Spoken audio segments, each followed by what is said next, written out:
नमस्कार दोस्तों, स्वागत है आपके अपने यूट्यूब चैनल पर। प्रेमचंद की कहानियों की इन सीरीज में अगली कहानी है पंच परमेश्वर। तो चलिए शुरू करते हैं।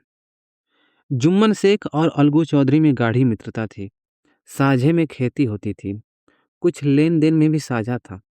एक को दूसरे पर अटल विश्वास था। जुम्मन जब हज करने गए थे तब अपना घर अलगू को सौंप गए थे, और अलगू जब कभी बाहर जाते तो जुम्मन पर अपना घर छोड़ देते थे। उनमें न खान-पान का व्यवहार था, न धर्म का नाता, केवल विचार मिलते थे। मित्रता का मूल मंत्र भी यही है। इस मित्रता का जन्म उसी समय हुआ जब दोनों मित्र बालक ही थे, और जुम्मन के पूज्य पिता जुमराती उन्हें शिक्षा प्रदान करते थे। अलगू ने गुरुजी की बहुत सेवा की थी। खूब रकाबियाँ माँजी, खूब प्याले धोए। उनका हुक्का एक क्षण के लिए भी विश्राम न लेने पाता था, क्योंकि प्रत्येक चिलम अलगू को आधे घंटे तक किताबों से अलग कर देती थी। अलगू के पिता पुराने विचारों के मनुष्य थे। उन्हें शिक्षा की अपेक्षा गुरु की सेवा शुश्रूषा पर अधिक विश्वास था। वह कहते थे कि विद्या पढ़ने से नहीं आती, जो कुछ होता है गुरु के आशीर्वाद से।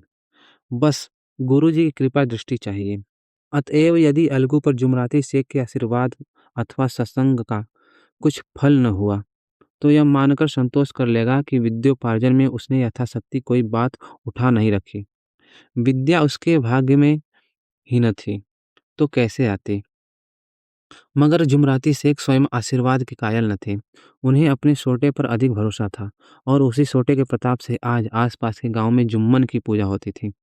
उनके लिखे रहनामे या बैनामे पर कचहरी का मुहर्रिर भी कलम न उठा सकता था। हल्के का डाकिया, कांस्टेबल और तहसील का चपरासी सब उनकी कृपा की आकांक्षा रखते थे।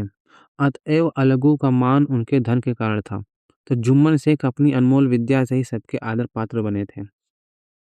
जुम्मन शेख की एक बूढ़ी खाला थी। उनके पास कुछ थोड़ी-सी मिल्कियत थी, परंतु उसके निकट संबंधियों में कोई न था। जुम्मन ने लंबे-चौड़े वादे करके वह मिल्कियत अपने नाम लिखवा ली थी। जब तक दान-पत्र की रजिस्ट्री न हुई थी, तब तक खालाजान को खूब आदर-सत्कार किया गया।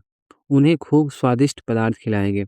हलवे, पुलाव की वर्षा सी की गई, पर रजिस्ट्री की मोहर ने इन खातिरदारियों पर भी मानो मुहर लगा दी। जुम्मन की पत्नी करीमन रोटियों के साथ कड़वी बातों के कुछ तेज तीखे सालन भी देने लगी। जुम्मन शेख भी निष्ठुर हो गए। अब बेचारी खालाजान को प्रायः नित्य ही ऐसे बातें सुननी पड़ती थी। बुढ़िया न जाने कब तक जिएगी। 2-3 बीघे ऊसर क्या दे दिया, मानो मोल ले लिया है। बघारी दाल के बिना रोटियां नहीं उतरती। जितना रुपया इसके पेट में झोंक दे चुके, उतने से तो अब तक गांव मोल ले लेते। कुछ दिन खालाजान ने सुना और सहा, पर जब न सहा गया तो तब जुम्मन से शिकायत की। जुम्मन ने स्थानीय कर्मचारी गृहस्वामी के प्रबंध में दखल देना उचित न समझा। कुछ दिन तक और यूं ही रो धोकर काम चलता रहा। अंत में एक दिन खाला ने जुम्मन से कहा, बेटा, तुम्हारे साथ मेरा निर्वाह न होगा। तुम मुझे रुपए दे दिया करो, मैं अपना पका खा लूंगी। जुम्मन ने धृष्टता के साथ उत्तर दिया, रुपये क्या यहाँ फलते हैं? खाला ने नम्रता से कहा, मुझे कुछ रूखा सूखा चाहिए भी कि नहीं? जुम्मन ने गंभीर स्वर से जवाब दिया, तो कोई यह थोड़े ही समझा था कि तुम मौत से लड़कर आई हो। खाला बिगड़ गईं। उन्होंने पंचायत करने की धमकी दी। जुम्मन हंसे। जिस तरह कोई शिकारी हिरन को जाल की तरफ जाते देखकर मन ही मन हंसता है, वह बोले, हाँ जरूर पंचायत करो, फैसला हो जाए। मुझे भी यह रात दिन की खटखट पसंद नहीं। पंचायत में किसकी जीत होगी, इस विषय में जुम्मन को कुछ भी संदेह न था। आसपास के गांव में ऐसा कौन था जो उसके अनुग्रहों को ऋणी न हो? ऐसा कौन था जो उसको शत्रु बनाने का साहस कर सके? किसमें इतना बल था जो उसका सामना कर सके? आसमान के फरिश्ते तो पंचायत करने आवेंगे नहीं। इसके बाद कई दिन तक बूढ़ी खाला हाथ में एक लकड़ी लिए आसपास के गांव में दौड़ती रही। कमर झुककर कमान हो गई थी। एक एक पग चलना दूभर था, मगर बात आ पड़ी थी। उसका निर्णय करना जरूरी था। बिरला ही कोई भला आदमी होगा जिसके सामने बुढ़िया ने दुख के आंसू न बहाए हों। किसी ने तो यूं ही ऊपरी मन से हूं हाँ करके टाल दिया, और किसी ने इस अन्याय पर जमाने को गालियां दी। कहा, कब्र में पांव लटके हुए हैं, आज मरे कल दूसरा दिन, पर हवस नहीं मानती। अब तुम्हें क्या चाहिए? रोटी खाओ और अल्लाह का नाम लो। तुम्हें अब खेती बाड़ी से क्या काम है? कुछ ऐसे सज्जन भी थे जिन्हें हास्य रस के रसास्वादन का अच्छा अवसर मिला। झुकी हुई कमर, पोपला मुँह, सनके से बाल, इतनी सामग्री एकत्र हों तब हँसी क्यों ना आवे। ऐसे न्यायप्रिय, दयालु, दीन वत्सल पुरुष बहुत कम थे जिन्होंने उस अबला के दुखड़े को गौर से सुना हो और उसको सांत्वना दी हो। चारों ओर से घूम-घाम कर बेचारी अलगू चौधरी के पास आई, लाठी पटक दी और दम लेकर बोली, "बेटा, तुम भी दम भर के लिए मेरी पंचायत में चले आना।" अलगू, "मुझे बुलाकर क्या करोगे? कई गाँव के आदमी तो आवेंगे ही।" खाला, "अपनी विपत तो सबके आगे रोआई, अब आने न आने का अख्तियार उनको है।" अलगू, "यूँ आने को आ जाऊँगा मगर पंचायत में मुँह न खोलूँगा।" खाला, "क्यों बेटा?" अलगू, "अब इसका क्या जवाब दूँ? अपनी खुशी, जुम्मन मेरा पुराना मित्र है, उससे बिगाड़ नहीं कर सकता।" खाला, "बेटा, क्या बिगाड़ के डर से ईमान की बात न कहोगे? हमारे सोए हुए धर्म ज्ञान की सारी संपत्ति लुट जाए, तो उसे खबर नहीं होती, परंतु ललकार सुनकर वह सचेत हो जाता है। फिर उससे कोई जीत नहीं सकता।" अलगू इस सवाल का कोई उत्तर न दे सका, पर उसके हृदय में ये शब्द गूंज रहे थे, "क्या बिगाड़ के डर से ईमान की बात न कहोगे?" संध्या समय एक पेड़ के नीचे पंचायत बैठी। शेख जुम्मन ने पहले से ही फर्श बिछा रखा था। उन्होंने पान, इलायची, हुक्के, तंबाकू आदि का प्रबंध भी किया था। हाँ, वह स्वयं अलबत्ता अलगू चौधरी के साथ जरा दूर पर बैठे हुए थे। जब पंचायत में कोई आ जाता था, तब दबे हुए सलाम से उसका स्वागत करते थे। जब सूर्य अस्त हो गया और चिड़ियों के कलरव युक्त पंचायत पेड़ों पर बैठी, तब यहाँ भी पंचायत शुरू हुई। फर्श की एक-एक अंगुल जमीन भर गई, पर अधिकांश दर्शक ही थे। निमंत्रित महाशयों में से केवल वे ही लोग पधारे थे जिन्हें जुम्मन से अपनी कुछ कसर निकालनी थी। एक कोने में आग सुलग रही थी, नाई ताबड़तोड़ चिलम भर रहा था। यह निर्णय करना असंभव था कि सुलगते हुए उपलों से अधिक धुआं निकलता था या चिलम के दमों से। लड़के इधर-उधर दौड़ रहे थे, कोई आपस में गाली-गलौज करते और कोई रोते थे। चारों तरफ कोलाहल मच रहा था। गाँव के कुत्ते इस जमाव को भोज समझकर झुंड के झुंड जमा हो गए थे। पंच लोग बैठ गए, तो बूढ़ी खाला ने उनसे विनती की, "पंचों, आज 3 साल हुए, मैंने अपनी सारी जायदाद अपने भांजे जुम्मन के नाम लिख दी थी। इसे आप लोग जानते ही होंगे। जुम्मन ने मुझे ताहयात रोटी कपड़ा देना कबूल किया। साल भर तो मैंने इसके साथ रो धोकर काटा, पर अब रात दिन का रोना नहीं सहा जाता। मुझे न पेट की रोटी मिलती है, न तन का कपड़ा। बेकस बेवा हूँ, कचहरी दरबार नहीं कर सकती। तुम्हारे सिवा और किसको अपना दुख सुनाऊँ? तुम लोग जो राह निकाल दो उसी राह पर चलूँ। अगर मुझ में कोई ऐब देखो तो मेरे मुँह पर थप्पड़ मारो। जुम्मन में बुराई देखो तो उसे समझाओ, क्यों एक बेकस की आह लेता है। मैं पंचों का हुक्म सिर माथे पर चढ़ाऊँगी।" रामधन मिश्र, जिनके कई असामियों को जुम्मन ने अपने गाँव में बसा लिया था, बोले, "जुम्मन मियाँ किसे पंच बदते हो? अभी से इसका निपटारा कर लो, फिर जो कुछ पंच कहेंगे वही मानना पड़ेगा।" जुम्मन को इस समय सदस्यों में से विशेषकर वे ही लोग दिख पड़े जिनसे किसी न किसी कारण उनका वैमनस्य था। जुम्मन बोले, "पंचों का हुक्म अल्लाह का हुक्म है। खालाजान जिसे चाहें उससे बंधे। मुझे कोई उज्र नहीं।" खाला ने चिल्लाकर कहा, "अरे अल्लाह के बंदे, पंचों का नाम क्यों नहीं बता देता? कुछ मुझे भी तो मालूम हो।" जुम्मन ने क्रोध से कहा, "अब इस वक्त मेरा मुंह न खुलवाओ। तुम्हारी बन पड़ी है, जिसे चाहो पंच बदो।" खालाजान जुम्मन के आक्षेप को समझ गईं। वह बोलीं, "बेटा, खुदा से डरो। पंच न किसी के दोस्त होते न किसी के दुश्मन। कैसी बात कहते हो? और तुम्हारा किसी पर विश्वास न हो तो जाने दो। अलगू चौधरी को तो मानते हो? लो, मैं उन्हीं को सरपंच बदती हूँ।" जुम्मन शेख आनंद से फूल उठे, परंतु भावों को छिपाकर बोले, "अलगू ही सही, मेरे लिए जैसे रामधन वैसे अलगू।" अलगू इस झमेले में फंसना नहीं चाहते थे। वे कन्नी काटने लगे। बोले, "खाला, तुम जानती हो कि मेरी जुम्मन से गाढ़ी दोस्ती है।" खाला ने गंभीर स्वर में कहा, "बेटा, दोस्ती के लिए कोई अपना ईमान नहीं बेचता। पंच के दिल में खुदा बसता है। पंचों के मुंह से जो बात निकलती है वह खुदा की तरफ से निकलती है।" अलगू चौधरी सरपंच हुए। रामधन मिश्र और जुम्मन के दूसरे विरोधियों ने बुढ़िया को मन में बहुत कोसा। अलगू चौधरी बोले, "जुम्मन शेख, हम और तुम पुराने दोस्त हैं। जब काम पड़ा तुमने हमारी मदद की और हम भी जो कुछ बन पड़ा तुम्हारी सेवा करते रहे। मगर इस समय तुम और बूढ़ी खाला दोनों हमारी निगाह में बराबर हो। तुमको पंचों से जो कुछ अर्ज करनी हो करो।" जुम्मन को पूरा विश्वास था कि अब बाजी मेरी है। अलगू यह सब दिखावे की बातें कर रहा है, अतएव शांतचित्त होकर बोले, पंचो 3 साल हुए खालाजान ने अपनी जायदाद मेरे नाम हिब्बा कर दी थी। मैंने उन्हें ताहयात खाना कपड़ा देना कबूल किया था। खुदा गवाह है, आज तक मैंने खालाजान को कोई तकलीफ नहीं दी। मैं उन्हें अपनी माँ के समान समझता हूँ, उनकी खिदमत करना मेरा फ़र्ज़ है। अगर औरतों में ज़रा अरमन रहती है, तो उसमें मेरा क्या वश है? खालाजान मुझसे माहवार खर्च अलग माँगती हैं। जायदाद जितनी है वह पंचों से छिपी नहीं। उससे इतना मुनाफ़ा नहीं होता कि माहवार खर्च दे सकूँ। इसके अलावा हिब्बानामे में माहवार खर्च का कोई ज़िक्र नहीं, नहीं तो मैं भूल कर भी इस झमेले में न पड़ता। बस मुझे यही कहना है, आइंदा पंचों का अख्तियार है, जो फ़ैसला चाहें करें। अलगू चौधरी को हमेशा कचहरी से काम पड़ता था, अतएव वह पूरा पूरा कानूनी आदमी था। उसने जुम्मन से जिरह शुरू की। एक-एक प्रश्न जुम्मन के हृदय पर हथौड़े की चोट की तरह पड़ता था। रामधन मिश्र इन प्रश्नों पर मुग्ध हो हुए जाते थे। जुम्मन चकित थे कि अलगू को क्या हो गया। अभी यह अलगू मेरे साथ बैठा हुआ कैसी-कैसी बातें कर रहा था। इतनी ही देर में ऐसी काया-पलट हो गई कि मेरी जड़ें खोदने पर तुला हुआ है। न मालूम कब की कसर यह निकाल रहा है। क्या इतने दिनों की दोस्ती कुछ भी काम न आवेगी? जुम्मन शेख तो इसी संकल्प-विकल्प में पड़े हुए थे कि इतने में अलगू ने फैसला सुनाया। जुम्मन शेख, पंचों ने इस मामले में विचार किया। उन्हें यह नीति संगत मालूम होता है कि खालाजान को माहवार खर्च दिया जाए। हमारा विचार है कि खाला की जायदाद से इतना मुनाफा अवश्य होता है कि माहवार खर्च दिया जा सके। बस यही हमारा फैसला है। अगर जुम्मन को खर्च देना मंजूर न हो, तो हिब्बानामा रद्द समझा जाए। यह फैसला सुनते ही जुम्मन सन्नाटे में आ गए। जो अपना मित्र हो वह शत्रु का व्यवहार करे और गले पर छुरी फेरे। इसे समय के हेर-फेर के सिवा और क्या कहें। जिस पर पूरा भरोसा था उसने समय पड़ने पर धोखा दिया। ऐसे ही अवसरों पर झूठे सच्चे मित्रों की परीक्षा की जाती है। यही कलयुग की दोस्ती है। अगर लोग ऐसे कपटी धोखेबाज न होते तो देश में आपत्तियों का प्रकोप क्यों होता? यह हैजा, प्लेग आदि व्याधियाँ दुष्कर्मों के ही दंड है। मगर रामधन मिश्र और अन्य पंच अरगू चौधरी की इस नीति परायणता की प्रशंसा जी खोलकर कर रहे थे। वे कहते थे, इसका नाम पंचायत है। दूध का दूध और पानी का पानी कर दिया।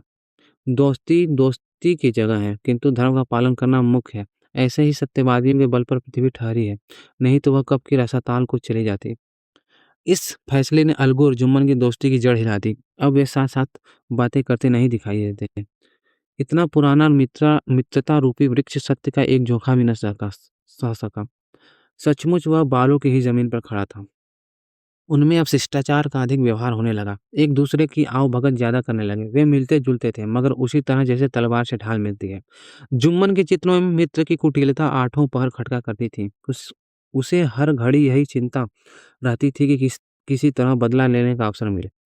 अच्छे कामों की सिद्धि में बड़ी देर लगती है, पर बुरे कामों की सिद्धि में यह बात नहीं होती। जुम्मन को भी बदला लेने का अवसर जल्द ही मिल गया।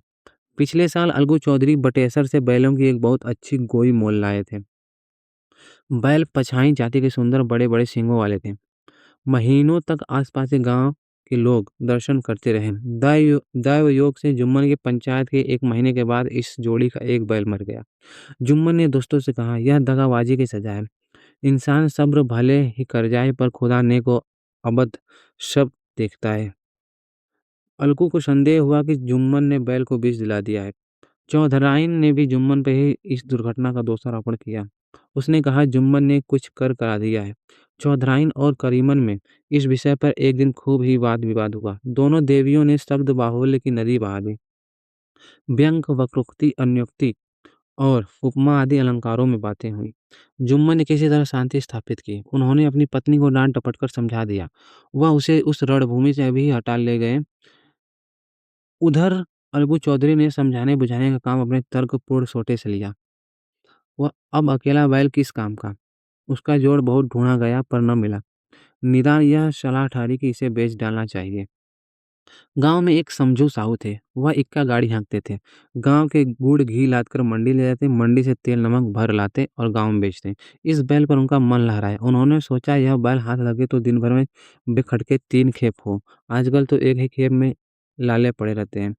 बैल देखा, गाड़ी में दौड़ाया, बाल भौरी की पहचान कराई, मोल-तोल किया और उसे लादकर द्वार पर बाँध दिया।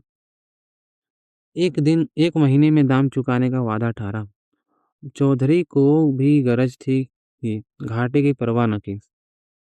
समझू साहू ने नया बैल पाया तो लगे उसे रगेदने। वह दिन में 3-3 4-4 खेपें करने लगे। न चारे की फ़िक्र थी, न पानी की, बस खेपों से काम था। मंडी ले गए, वहाँ कुछ सूखा भूसा सामने डाल दिया। बेचारा जानवर अभी दम भी न लेने पाया था कि फिर जोत लिया। अलगू चौधरी के घर था तो चैन की बंसी बजती थी। बैलराम छठे छमाहे कभी बहली में जोते जाते हैं, खूब उछलते कूदते हैं, कोसों तक दौड़ते चले जाते थे। वहाँ बैलराम का रातिब था, साफ पानी, दली हुई अरहर की दाल और भूसे के साथ खली। और यही नहीं, कभी-कभी घी का स्वाद भी चखने को मिल जाता था। शाम सवेरे एक आदमी खरहरे करता, पोंछता और सहलाता था। कहाँ वह सुख चैन, कहाँ यह आठों पहर की खपत। महीने भर में वह पिस-सा गया। इक्के का जुआ देखते ही उसका लहू सूख जाता था। एक-एक पग चलना दूभर था, हड्डियाँ निकल आई थी, पर था वह पानीदार, मार की बर्दाश्त न थी। एक दिन चौथी खेप में साहू जी ने दूना बोझ लादा। दिन भर का थका जानवर पैर न उठते थे, पर साहू जी ने कोड़े पटकारने लगे। बस फिर क्या था, बैल कलेजा तोड़कर चला। कुछ दूर दौड़ा और चाहा कि जरा दम ले लूं, पर साहू जी को जल्द पहुंचने की फिक्र थी। अतएव उन्होंने कई कोड़े बड़ी निर्दयता से फटकारे। बैल ने एक बार फिर जोर लगाया, पर अब की बार शक्ति ने जवाब दे दिया। वह धरती पर गिर पड़ा और ऐसा गिरा कि फिर न उठा। साहू जी ने बहुत पीटा, टांग पकड़कर खींचा, नथनों में लकड़ी ठूंसी, पर कहीं मृतक भी उठ सकता है। तब साहू जी को कुछ शक हुआ। उन्होंने बैल को गौर से देखा, खोलकर अलग किया और सोचने लगे गाड़ी कैसे घर पहुंचे। बहुत चीखे चिल्लाए, पर देहात का रास्ता बच्चों की आंख की तरह साँझ होते ही बंद हो जाता है। कोई नजर न आया। आसपास कोई गांव भी न था। मारे क्रोध के उन्होंने मरे हुए बैल पर और दुर्रे लगाए और कोसने लगे, अभागे, तुझे मरना ही था तो घर पहुंचकर मरता। ससुरा बीच रास्ते में ही मर रहा, अब गाड़ी कौन खींचे। इस तरह साहू जी खूब जले भुने। कई बोरे गुड़ और कई पीपे घी उन्होंने बेचे थे। 200-250 रुपये कमरे में बंधे थे। इसके सिवा गाड़ी पर कई बोरे नमक के थे, अतएव छोड़कर जा भी न सकते थे। लाचार बेचारे गाड़ी पर ही लेट गए। वहीं रतजग्गा करने की ठान ली। चीलम पी, गाया, फिर हुक्का पिया। इस तरह साहू जी आधी रात तक नींद को बहलाते रहे। अपनी जान में वह तो जागते ही रहे, पर पाँव फटते ही जो नींद टूटी और कमर पर हाथ रखा तो थैली गायब। घबराकर इधर-उधर देखा तो कई कनस्तर तेल भी नदारद। अफ़सोस में बेचारे ने सिर पीट लिया और पछाड़ खाने लगा। प्रातःकाल रोते-बिलखते घर पहुँचे। सहुआइन ने जब यह बुरी सुनावनी सुनी, तब पहले तो रोई, फिर अलगू चौधरी को गालियाँ देने लगी। निगोड़े ने ऐसा कुलच्छनी बैल दिया कि जन्म भर की कमाई लूट गई। इस घटना को हुए कई महीने बीत गए। अलगू जब अपने बैल के दाम मांगते, तब साहू और सहुआइन दोनों ही झल्लाए हुए कुत्ते की तरह चढ़ बैठते और अंड-बंड बकने लगते। वाह! यहाँ तो सारे जन्म की कमाई लूट गई, सत्यानाश हो गया, इन्हें दामों की पड़ी है। मुर्दा बैल दिया था, उस पर दाम मांगे चले हैं। आँखों में धूल झोंक दी, सत्यानाशी बैल गधे बाँध दिया, हमें नीरा पोंगा ही समझ लिया है। हम भी बनिए के बच्चे हैं। ऐसे बुद्धू कहीं और होंगे। पहले जाकर किसी गड्ढे में मुँह धोआओ, तब दाम लेना। न जी मानता हो तो हमारा बैल खोल ले जाओ। महीना भर के बदले 2 महीना जोत लो। और क्या लोगे? चौधरी के अशुभचिंतकों की कमी न थी। ऐसे अवसरों पर वे भी एकत्र हो जाते और साहू जी के बर्राने की पुष्टि करते। परंतु 150 रुपये से इस तरह हाथ धो लेना आसान न था। एक बार वह भी गर्म पड़े। साहू जी बिगड़ कर लाठी ढूँढने घर में चले गए। अब सहुआइन ने मैदान लिया। प्रश्नोत्तर होते-होते हाथापाई की नौबत आ पहुँची। सहुआइन ने घर में घुसकर किवाड़ बंद कर लिए। शोरगुल सुनकर गाँव के भले-मानस जमा हो गए। उन्होंने इन दोनों को समझाया, साहू जी को दिलासा देकर घर से निकाला। वह परामर्श देने लगे कि इस तरह से काम न चलेगा, पंचायत कर लो, जो कुछ तय हो जाए उसे स्वीकार कर लो। साहू जी राजी हो गए। अलगू ने भी हामी भर ली। पंचायत की तैयारियां होने लगी। दोनों पक्षों ने अपने-अपने दल बनाने शुरू किए। इसके बाद तीसरे दिन उसी वृक्ष के नीचे पंचायत बैठी। वही संध्या का समय था। खेतों में कौवे पंचायत कर रहे थे। विवादग्रस्त विषय था कि मटर की फलियों पर उनका कोई स्वत्व है या नहीं, और जब तक यह प्रश्न हल न हो जाए, तब तक वे रखवाले की पुकार पर अपनी अप्रसन्नता प्रकट करना आवश्यक समझते थे। पेड़ की डालियों पर बैठी शुक मंडली में यह प्रश्न छिड़ा हुआ था कि मनुष्य को उन्हें बेमुरौवत कहने का क्या अधिकार है, जब उन्हें स्वयं अपने मित्रों से दगा करने में भी संकोच नहीं होता। पंचायत बैठ गई तो रामधन मिश्र ने कहा, अब देरी क्या है, पंचों का चुनाव हो जाना चाहिए। बोलो चौधरी, किस को पंच बदते हो? अलगू ने दीन भाव से कहा, समझो साहू ही चुन ले। समझू खड़े हुए और कड़क कर बोले, मेरी ओर से जुम्मन शेख। जुम्मन का नाम सुनते ही अलगू चौधरी का कलेजा धक-धक करने लगा, मानो किसी ने अचानक थप्पड़ मार दिया हो। रामधन अलगू के मित्र थे। वह बात को ताड़ गए। पूछा, क्यों चौधरी, तुम्हें तुम्हें कोई उज्र तो नहीं? चौधरी ने निराश होकर कहा, नहीं, मुझे क्या उज्र होगा। अपनी उत्तरदायित्व ज्ञान बहुधा हमारे संकुचित व्यवहारों का सुधारक होता है। जब हम राह भूलकर भटकने लगते हैं, तब यही हम ज्ञान हमारा विश्वसनीय पथ प्रदर्शक बन जाता है। पत्र संपादक अपनी शांति कुटी में बैठा हुआ कितनी धृष्टता और स्वतंत्रता के साथ अपनी प्रबल लेखनी से मंत्रिमंडल पर आक्रमण करता है। परंतु ऐसे अवसर आते हैं जब वह स्वयं मंत्रिमंडल में सम्मिलित होता है।